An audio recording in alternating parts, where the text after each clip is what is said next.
Yun kaagad ang sinabi ni Torre, na sa gusto at ayaw nyo, papasok kami. Kaya sinabi nga po ni Atty. Torre, no, sige, wala na tayong magagawa, papasukin sila. Basta ang importante, maging mahinahon.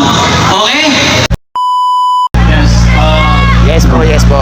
Hello. Magandang gabi sa inyong lahat, mga kababayan.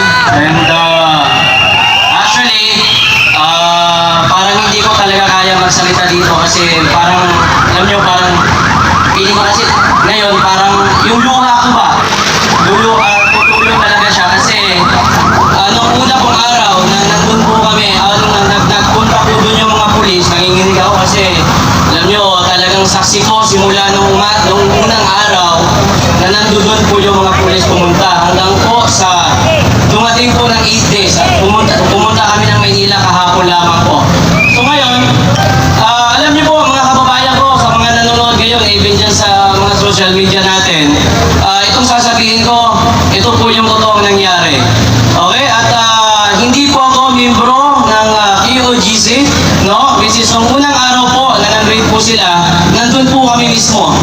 Pagdating po ng mga pulis sa Kingdom of Jesus Christ, mga kababayan, yun kaagad ang sinabi ni Torre, na sa gusto at ayaw nyo, papasok kami.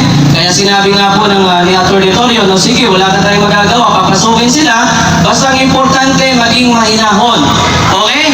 Sinabi po ng mga pulis sa amin, wala kayong dapat ikatakot. Kasi papasok kami dyan, isama nyo lahat ng mga camera nyo, titingnan lang po namin ang bawat location. Okay? So nung time na yon, ang bawat isa po sa amin, even yung mga membro po ng DOGC, naging panatag po ang loob. Dahil akala po nila na simpleng pagpasok lamang, titingin sa bawat location, kung hahanapin nila si Pastor. Kasi nga po, yun naman, may dala umano silang Juan Alvarez. Then pinayagan na po sila. Mga kababayan, doon na po nang simula, nung nasa loob na po sila. Okay, habang pala nag-uusap doon sa gate, yung DOGC ng Atty. Troyon, yung mga pulis mo ay umaakyat na. Okay? Kaya marami po, pagpasok doon sa loob, doon na po nagsimula. Naging marahas na po ang ating mga kapulisan. Pumasok din po kami doon sa loob ng QOGC at nasaksihan po namin, naging marahas po. Hindi po tumupad ang ating mga kapulisan doon sa pinangako po nila na magiging mapayapa yung pagiging po nila sa QOGC.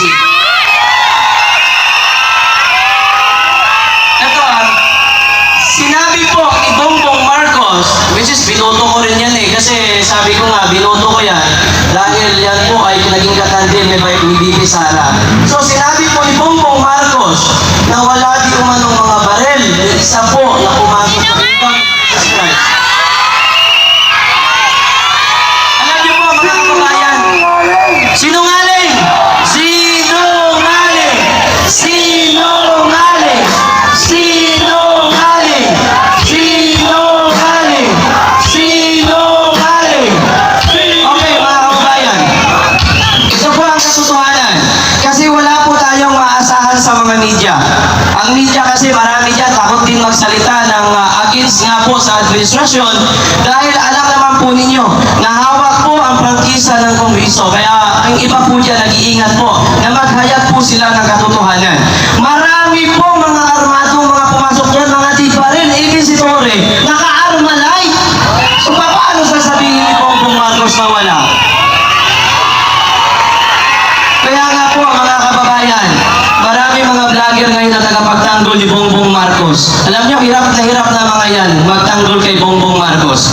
Even simula sa 5,500 flood control until now, binabaha ang Metro Manila.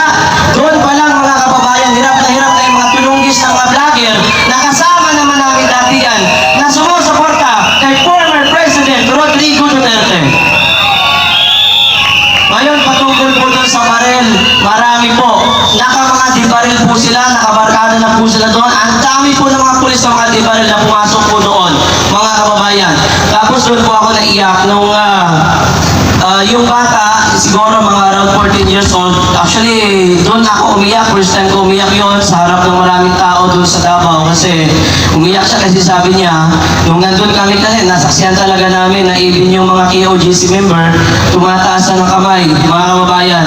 O even sabi ko nga sa inyo, ako graduate din ako ng criminology, so hindi naman po yan ang turo sa amin nung nag-aaral po kami. Alam mo, blessing kasi hindi ako nag-exam na po sa NAPOLCOM. So, nagpapasalamat po ako ngayon na hindi po ako naging pulis, mga kababayan. Doon po mga kababayan, sabi ko nga, grabe, tinataas na, gumaganyan na, oh.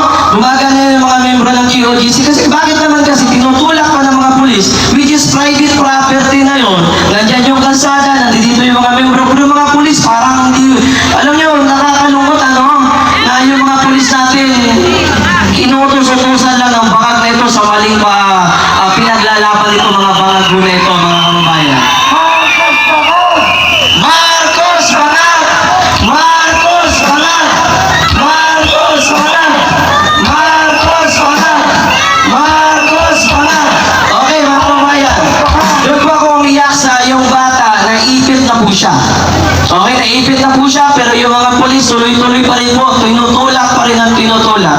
Hanggang saan ako nakalabas ang bata, alam mo, yung siguro marami nakapanood dito, Tropang Bisaya YouTube channel, sabi ng bata, wala kaming magagawa, tumataas na kami ng kamay, pero tinutulak pa rin kami ng mga police which is nasa private property po sila. Alam niyo mga kababayan, nasaksihan po namin, maximum tolerance daw di umano, pinairal po nila, pero kitang-kita po sa video natin, nandun po kami sa mismong pangyayari, na yung mga police, pinaghahakpas po nila, yung mga KOGC member, actually hindi lang naman mga KOGC member yung mga nandun, which is yung mga taga Davao, nakiisa na rin po, mga kababayan. Tumataas na ng kamay, gumaganya na, hindi na lumalaban, pero hinahampas pa rin po ng ating mga kapulisan. So ganyan po ang ginagawa ni Bongbong Marcos, ito, si President Bongbong Marcos. Pero ito pa mga kababayan, nung nandun na po kami sa loob po ng KOGC, alam nyo, hindi din talaga maano sa puso ko dahil marami po ang mga pulis na umiyak. Ito po, totoo ito mga kababayan, hindi po ito kwento lamang. Nung nandun po kami, which is sinasabi po namin, sir, okay ba to? Kaya nyo ba to? Okay lang ba sa inyo na ganito ang nangyayari? Tinutus-utusan kayo sa mga maling kagustuhan po nitong presidente na ito? Alam nyo, marami po mga pulis po ang umiyak.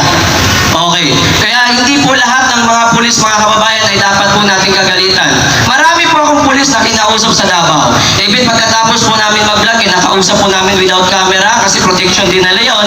Kasi nga po, sabi po nila sa amin, wala kami sir magagawa. Sabi nga po ng mga pulis Davao, sir, wala kami sir magagawa sir.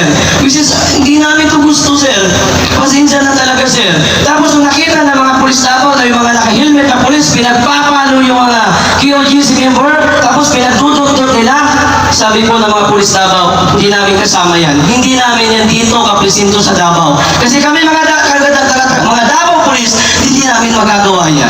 Yung mga pulis, sir, tinuro niya pa. Yung mga pulis na yan, hindi namin yan mga dito kasamahan sa Davao. Diniploy lang yan dito galing sa ibang lugar.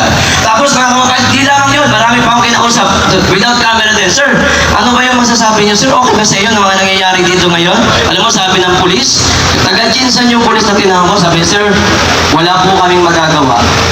Kasi dalawa lang po ang option namin dito. Kung susunod po kami, hindi po kami matatanggal sa trabaho. Sir, may anak po ako, maliit pa sir. Meron po akong anak na pinag-aaral. Kung hindi kami susunod, saan kami pupulutin? Patrolman, SPO1, SPO2, saan kami pupulutin? Kung hindi kami susunod dito kay Tore. Pero sabi naman ng isang pulis na natanong ko, sir, hindi po dapat natin masyadong sisihin si Tore. Alam niyo kung bakit sir? Si Tore po ay sumusunod lamang sa utos po ng PNP chief, which is inutusan ni Bongbong Marcos. Pulis po ang may sabi doon mga kababayan. Hindi po galing sa akin yun. Hostisya!